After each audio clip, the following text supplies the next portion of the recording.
चलिए बच्चों, आज हम लोग पढ़ेंगे वृक्क। इंग्लिश में वृक्क को किडनी कहते हैं। क्या कहते हैं? किडनी। किडनी हमारे शरीर के लिए सबसे इम्पोर्टेंट एक अंग है ना? ये उत्सर्जन का काम करती है। किसका काम करती है? उत्सर्जन। उत्सर्जन का मतलब होता है शरीर के अंदर से सभी हानिकारक पदार्थों को बाहर निकाल देना, है ना? आप देखिएगा चेहरे पर ना, इस पर तेल तेल जैसा रहता है, इसको सीबम कहते हैं। सीबम। सीबम कहते हैं। क्या कहते हैं? सीबम। इसको ये निकालने का बाहर काम करता है। हम लोग के शरीर से पसीना जो बाहर निकल रहा है, ये किडनी का ही काम है ना? मल मूत्र जो है उसको बाहर निकालने का काम ये किडनी का है। शरीर से हानिकारक पदार्थों को यानी अपशिष्ट पदार्थों को बाहर निकालना क्या कहलाता है? उत्सर्जन। क्या कहलाता है? उत्सर्जन। पूछेगा कि मानव शरीर से अपशिष्ट पदार्थ निकालने की प्रक्रिया क्या कहलाती है? इसे गांव देहात के लोग गुर्दा भी करते हैं। क्या करते हैं? गुर्दा। किडनी, वृक्क और गांव देहात के लोग गुर्दा करते हैं। तो इसका दूसरा नाम क्या हो जाएगा? गुर्दा हो जाएगा। क्या हो जाएगा? गुर्दा। ये हम लोग के शरीर में दो होते हैं। कितने होते हैं? दो। जोड़ी में बोलते तो कितना हो जाएगा? एक जोड़ी। कितना हो जाएगा? एक जोड़ी के मतलब कितना? दो। बच्चों, ये सीम के बीज के आकार का होता है। कैसा होता है? सीम के बीज के आकार का। हाँ, उतना छोटा। जैसा सीम के बीज दिखता है ना, हाँ, लाल भूरे रंग का होता है। कलर पूछेगा तो कैसा बता दीजिएगा? और आकृति पूछ लेगा तो कैसा हो जाएगा? किसके जैसा? सीम के बीज के आकार के जैसा।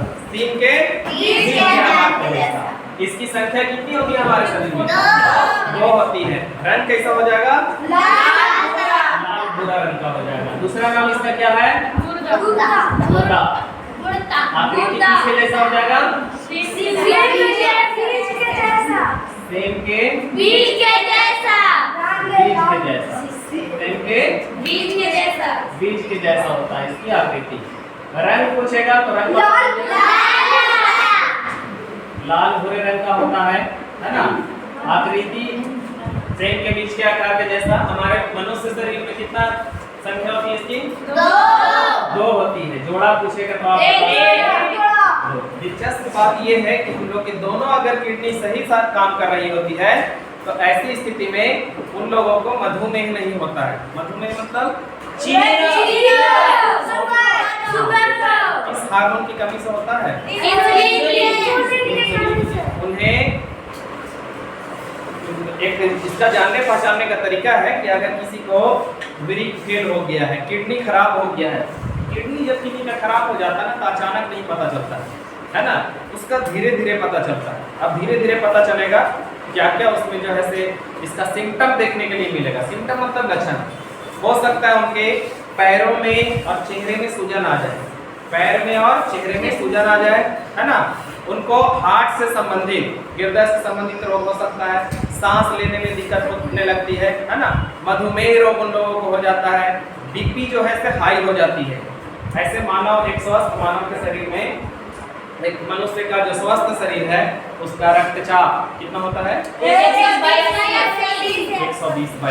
120 से ऊपर, यानी ब्लड प्रेशर हाई, उच्च रक्तचाप हो जाए तो उन लोगों को संभावना रहता है कि वृक्क फेल हो रहा है। वृक्क जो है धीरे धीरे क्षतिग्रस्त हो रहा है।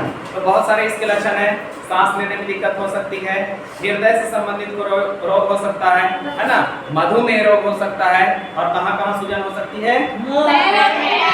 चेहरे में और पैरों में सूजन हो सकती है। अच्छा, ब्लड प्रेशर हाई होता है कि लो होता है? इतने सारे अगर किसी को लक्षण दिखाई देता है तो उन्हें समझना चाहिए कि उनका वृक्क सही से काम नहीं कर रहा। अच्छा, इसमें अगर वृक्क दोनों फेल हो जाए तो आदमी जीवित नहीं रहता। एक वृक्क क्षतिग्रस्त हो जाए, क्षतिग्रस्त मतलब खराब हो जाए, तब भी एक किडनी से वो जिंदा रह सकता है। और एक किडनी से अगर जिंदा रहेगा तो, और वो भी अगर सही से काम नहीं कर रहा है, ऐसे में उससे डायलिसिस कराया जाता है। डायलिसिस क्या है? एक कृत्रिम मशीन है।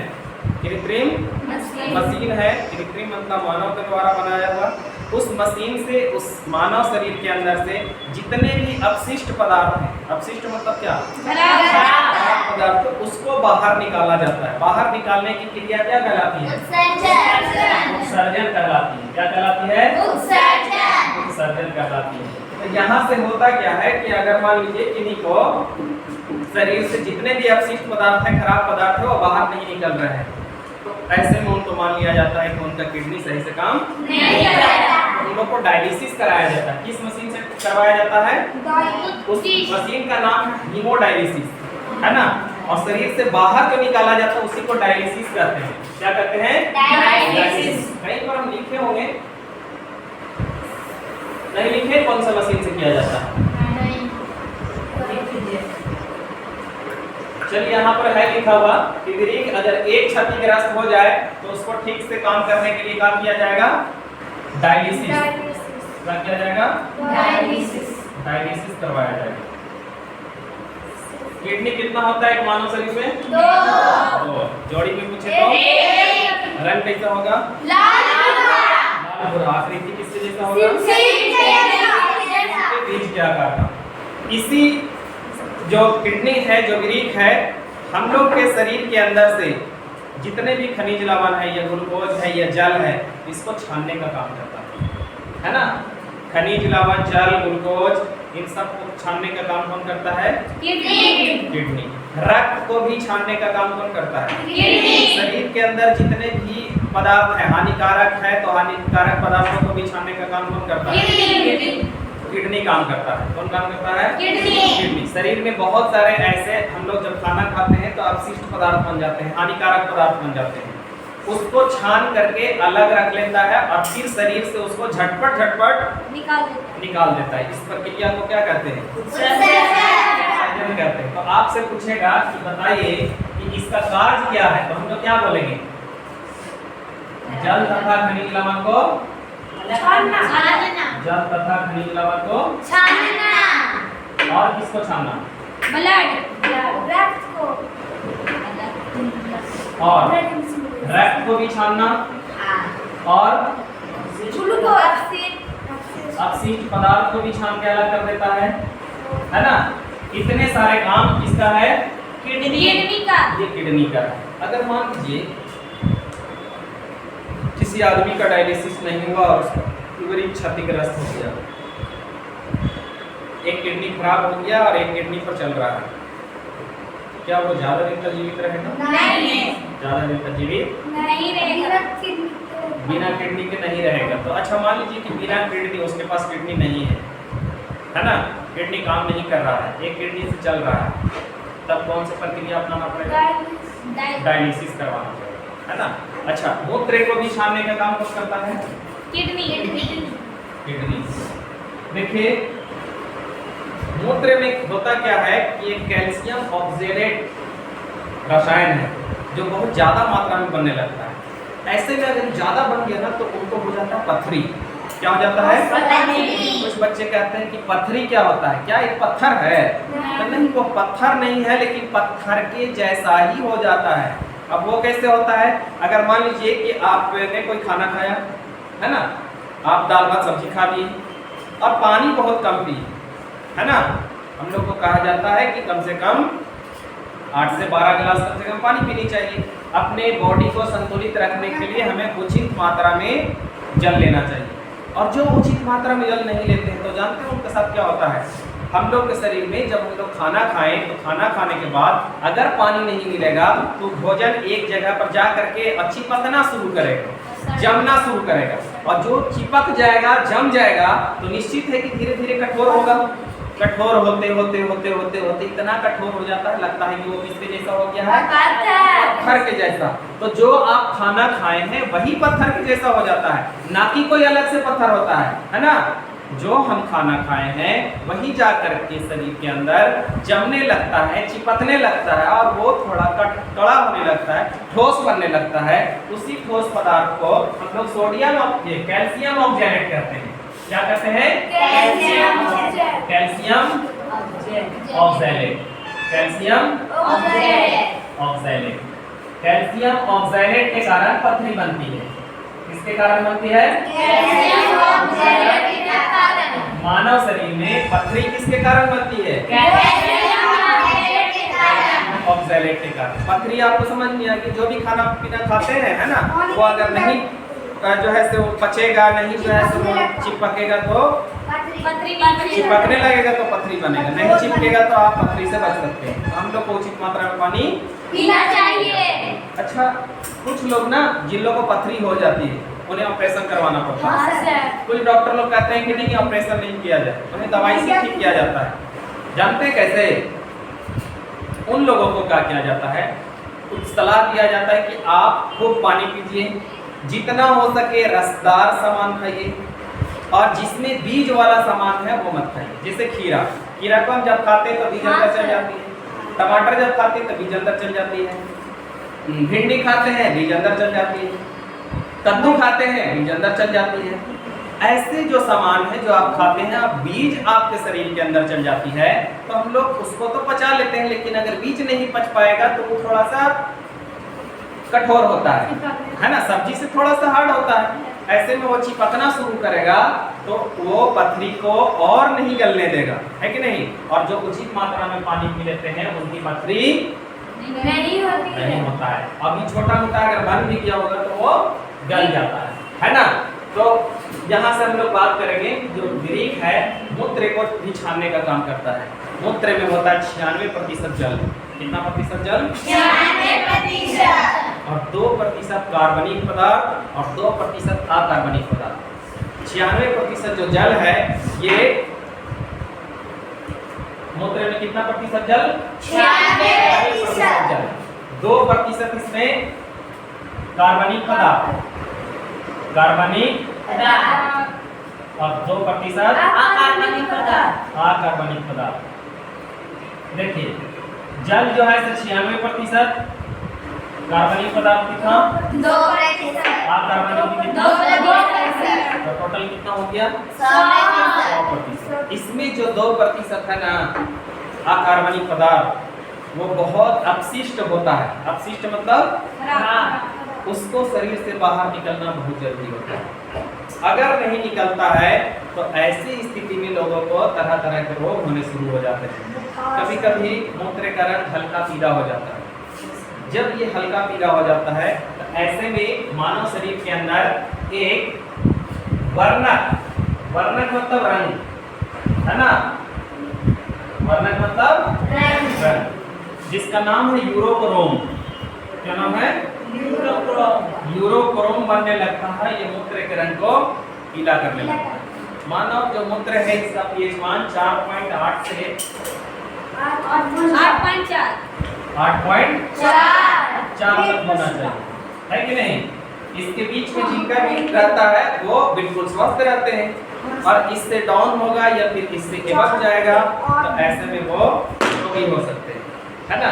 और इस सब पर कंट्रोल करने का काम कौन करता है? किडनी। क्या किडनी हमारे मानव शरीर के लिए बेहतर है? यस। आप सुने होंगे जो पुराने जमाने के जो लोग हैं, हमारे दादा परदादा हो या फिर दादी हो, इन लोग के सामने बैठिएगा ना तो इन लोग सीधा कहेंगे पेट सफा हर रोग दफा, है ना। अगर जिसका पेट साफ रहता है तो उसको कोई रोग नहीं होता है। पेट साफ का मतलब क्या? जितने भी हानिकारक पदार्थ हैं वो हमारे शरीर से बाहर निकल गए हैं, है ना। जब 100, आप भी सुने होंगे ऐसा, 100 रोगों की एक दवाई सफाई सफाई सफाई, 100 रोगों की एक दवाई सफाई सफाई सफाई। अगर आपके पेट के अंदर भी इसी तरह से समय समय पर सफाई होते रहे तो हम रोगों से बच सकते हैं। और सफाई, पेट की सफाई करने वाला कौन है? कौन है? किडनी का दूसरा नाम विरीक, और गुर्दा भी है। विरीक और गुर्दा भी है। देखिए इसमें विरीक अकेला काम नहीं करता है। हम जानते हैं कि इतना पूरा शरीर को साफ करने के लिए कोई अकेला कर सकता है क्या? नहीं। ऐसे तो सुनने में देखिए पूरा क्रेडिट लेके चल जाता है विरीक कि जो किडनी है सिर्फ पूरा बॉडी को साफ कर लेता है, लेकिन ऐसा बात नहीं। वो अपने अंदर विरीक नलिका कितनी होती है? 10 लाख नेफ्रॉन। अकेला नहीं, इतने कर्मचारी से साफ सफाई कराता है। और सीधा आदमी कहता है कि मानव शरीर के से अपशिष्ट पदार्थों को निकालने वाला कौन होता है? तो वो किडनी होता है। इसमें क्रिया को क्या कहते हैं? उत्सर्जन। और छोटे छोटे में कोई वैल्यू नहीं है नेफ्रॉन का, लेकिन बेचारा वो अपनी काम कर रहा है, नाम होकर हो रहा है। इस दुनिया में यही होता है बाबू, काम कीजिएगा आप, बड़का जो रहेगा उसका नाम हो जाएगा और करे वाला के कोई नाम ही नहीं होता नहीं। तो मानव शरीर में बताइए नेफ्रॉन की संख्या। मानव शरीर में नहीं, मानव शरीर के किडनी में नेफ्रॉन की संख्या कितना? 10 लाख। ये लगभग में होता है, लगभग में नहीं रहता है, किसी में कम या ज्यादा हो सकता है। लगभग 10 लाख। किसी आदमी का एक किडनी खराब हो जाए तो क्या दूसरे से काम करेगा? यस। उसमें भी प्रॉब्लम आने लगे तो क्या होगा? डायलिसिस करवाया जाता है। क्या चीज छानने का काम करता है?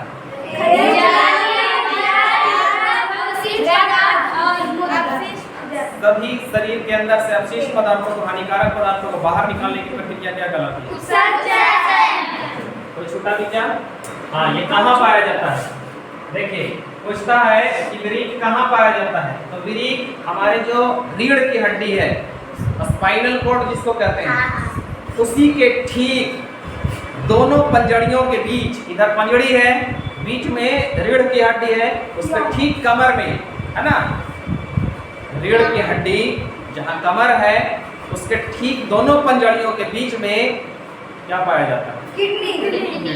और कितना संख्या में होता है? 2 होता है। कितना होता है? 2। और प्रत्येक जो है से किडनी में कितना नेफ्रॉन? 10 लाख। लगभग 10 लाख। 10 लाख एकड़ों में लगभग 10 लाख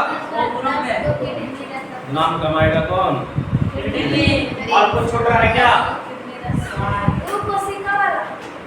ये विरीक यानी किडनी को संरचनात्मक एवं क्रियात्मक इकाई कहा जाता है। संरचनात्मक मतलब बनावट। विरीक बनल किसका रहता है? तो नेफ्रॉन का। कितना से? तो 10 लाख से। क्रियात्मक इकाई, इसका सारा काम कौन करता है? तो नेफ्रॉन करता है ना? अपने ना करता है? ये इतना सारा कर्मचारी रख ले अपने से करवावे वाला, है ना? तो करो भैया, हम तो इतना बड़ा नाम लिख रहे हैं, बड़ा नाम भी इसका है और इसके नीचे इतना काम करने वाले हैं, सारा नाम इसका हो रहा है ना? तो संरचनात्मक एवं क्रियात्मक इकाई विरीक का क्या है? नेफ्रॉन। हिंदी में विरीक में लिखा करते हैं। लगभग इसकी संख्या कितनी है? 10 लाख। सारा बनावट बनल है किससे? नेफ्रॉन से। और सारा काम भी कर रहा है कौन? नेफ्रॉन। छूट नहीं जाएगा कहीं पर? कहाँ पाया जाता है? कहाँ पाया जाएगा? रीढ़ की हड्डी। रीढ़ की हड्डी में दोनों पंजड़ियों के बीच, दोनों पंजड़ियों के बीच। यही तो विरीक था, कोई ज्यादा नहीं था। इसमें बहुत सारे सवाल भी बन रहे हैं, एक झलक आपको दिखाते हैं।